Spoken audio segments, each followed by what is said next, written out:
farzandimda autizm bilan og'riganligi uchun bilasizlar ko'p analiz topshirishimizga to'g'ri keladi. Bilasizlar hozirda analizlar juda ham qimmat va shaharda eng sifatli, to'g'ri chiqadigan klinikalarni topish ham qiyin masala.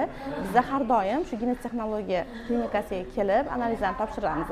Bu yerda hammasi to'g'ri, shaffof va sifatli chiqqanligi uchun shu klinikani tanlaganmiz.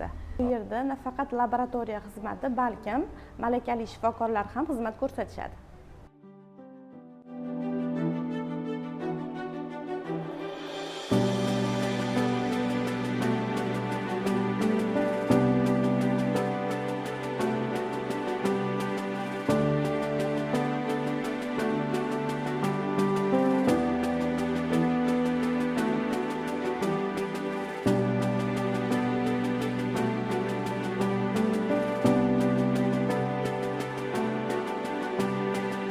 Manzilga keladigan bo'lsak, Chorsu tarafdan kelganda birinchi roddomning yonida Shayx Tohir tumanida joylashgan.